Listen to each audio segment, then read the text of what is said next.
Hey, everybody. Welcome back to the Bible Difficulties and Answers podcast. I'm your host, Lance Smith, and it's Tuesday, Contradictions Day. So grab your coffee, buckle up, and let's stir the pot with a question hotter than an old-time summer revival tent. How should we treat our enemies? Are we supposed to love them like Jesus, or curse them like a psalmist with a chip on his shoulder? Pray for them, or call down a heavenly flamethrower? And what about non-believers? Do we shower them with grace or build a theological moat? The Bible swings between love your enemies and smite them, Lord, like a pendulum in a theological tornado. Is Jesus' command to love those who persecute us a brand new rule, or is it the Old Testament getting a glow up? And those Old Testament laws about wiping out idolaters, are they divine justice, historical baggage, or a flat-out contradiction? These aren't just puzzles for theology nerds like me. They shape how we live as Christians. How we answer decides how we handle critics, face injustice, or talk with that neighbor who's got a coexist bumper sticker but glares with contempt at your cross necklace.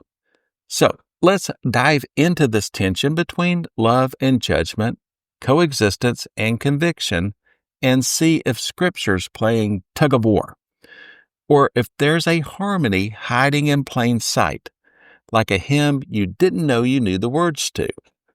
Ever wondered how to respond when someone mocks your faith? Stick around, we're going to unpack that. Let's start with the big one, straight from the Skeptic's Annotated Bible, with Jesus in Matthew 5, verse 44 from the New Living Translation. But I say, love your enemies. Pray for those who persecute you. All right, sounds simple, right? Like telling a kid to share their candy. Easy to say, tough when the other kid's throwing sand in your face. Tim Stratton, in his article, To Coexist is a Biblical Command, says this verse is the original coexist bumper sticker.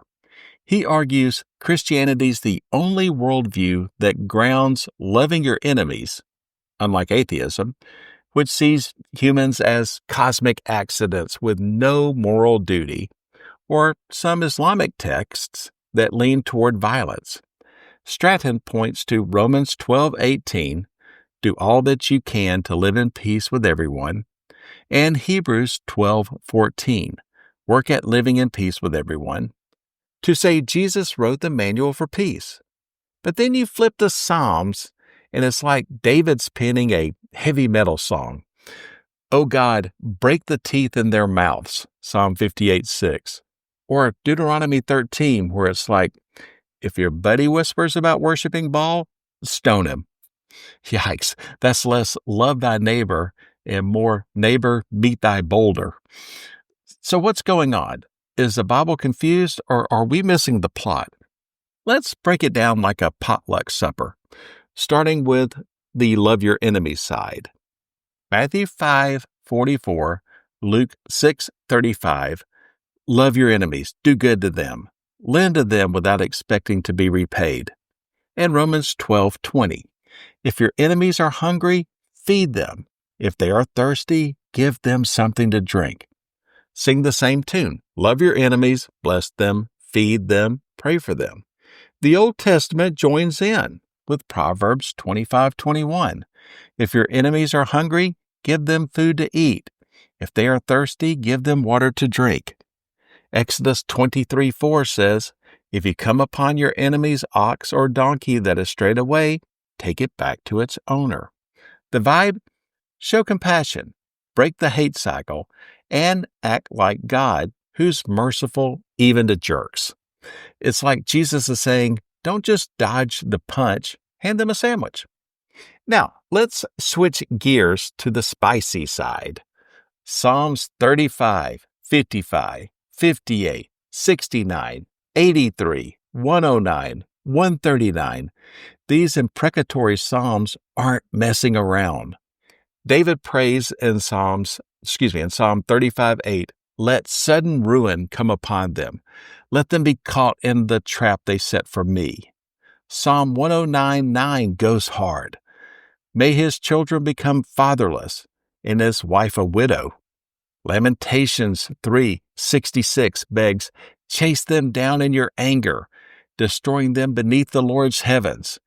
Even the New Testament dips in. 1 Corinthians 16:22 says, if anyone does not love the Lord, let that person be cursed. And Luke 19:27 in a parable has a king say, bring them in and execute them in my presence. This ain't turn the other cheek, it's turn their world upside down. These come from raw places, oppression, betrayal, threats to God's people. It's like David's crying, God, I'm drowning, handle it. J. Warner Wallace, in his June 14th, 2017 article, Why Would a Good God Allow So Much Christian Evil?, says when Christians act hatefully, like during the Crusades, they're ignoring Matthew 5:44. Violence isn't unique to Christianity. Humans mess up across worldviews, including and especially atheism. Communism, that godless ideology, racked up the ugliest body count in the 20th century. 50 to 80 million souls lost in the Soviet Union, China, and other regimes.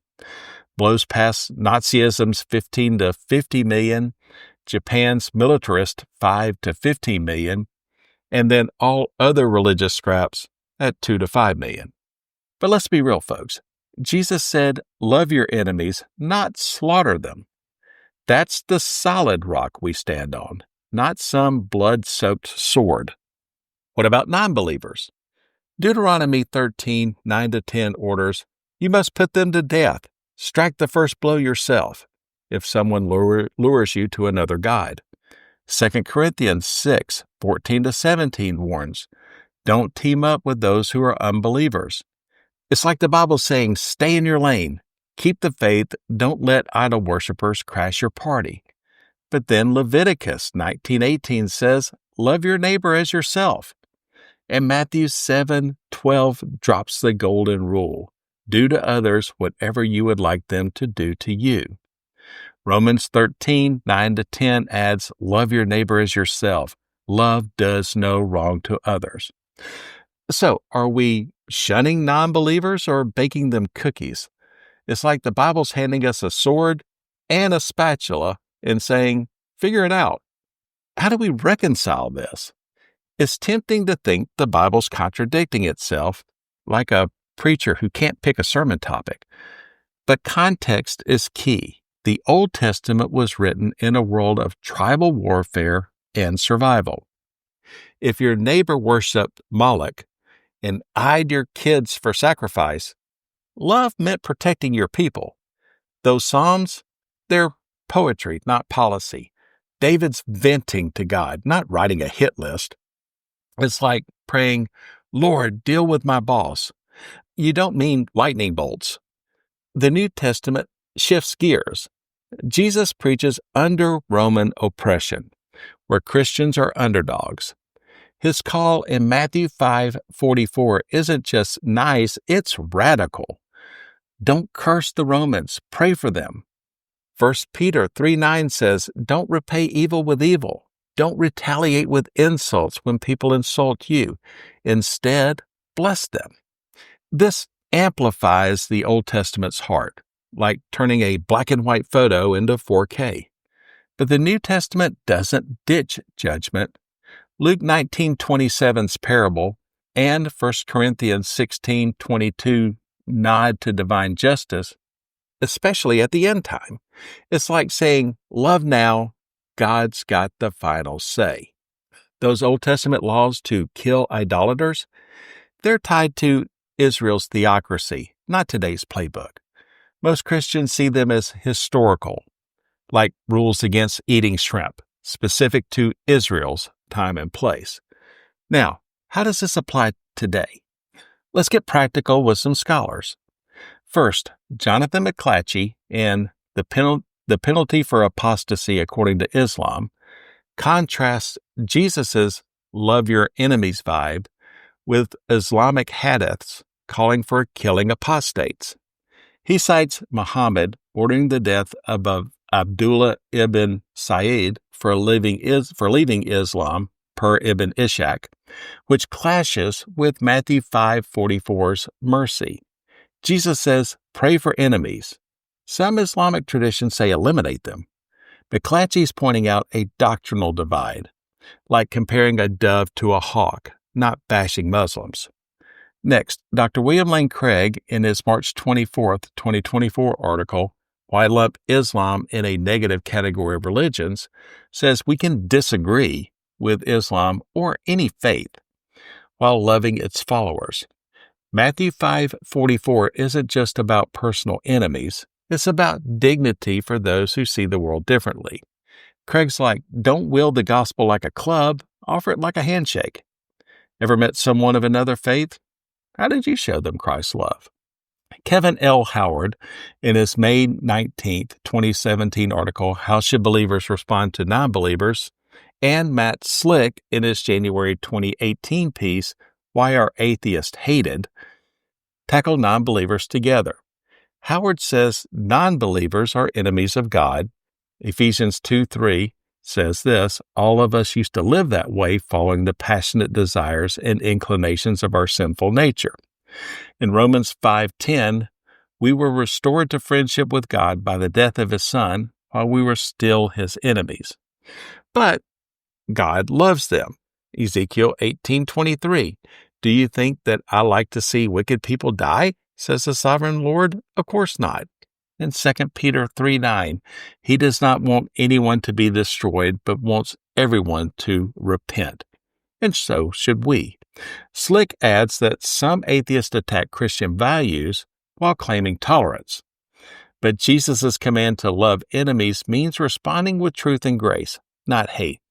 Evangelism isn't cozy chats. It's loving those who might spit in your face, like God loved us when we were His enemies. Practically, this means when someone mocks your faith, don't curse them, pray for them.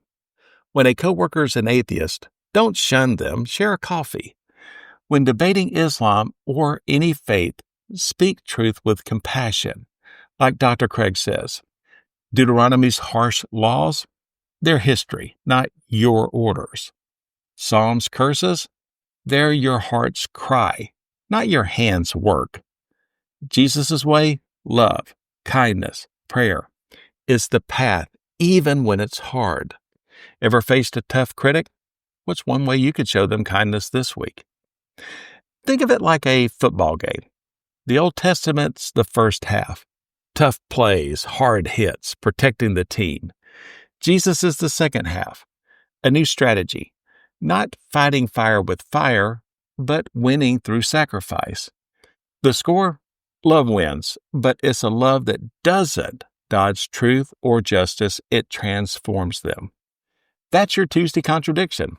Reframe like a plot twist you didn't see coming. The Bible's not contradicting itself. It's showing a God who meets us in our pain, judges evil, and calls us to love beyond reason. When the world shouts hate, Jesus whispers love. That's not weakness, it's the strongest move in the book. That's a wrap for today's Bible Difficulties and Answers podcast. I hope this sparked thoughts and stirred your heart like a good sermon on a Sunday morning. If it did, drop a comment, share with a friend wrestling with this, or shoot me an email at BibleDifficultiesAndAnswers@gmail.com. I love hearing from you. We're a community, so hit up our Bible Difficulties and Answers Facebook page and keep the conversation going. All our episodes are at BibleDifficultiesAndAnswers.podbean.com. Go binge them. Loving this? Like, subscribe, tell your friends, and drop a 5-star review on Apple Podcasts, Podbean, Spotify, YouTube, wherever you listen. It helps spread the word, like passing out tracts at a fish fry. I'm Lance Smith, your guide through the Bible's toughest questions. Until next time, keep asking, keep digging, and let's season the world with justice, mercy, and a whole lot of grace. Good luck, good health, and God bless. So long, everybody.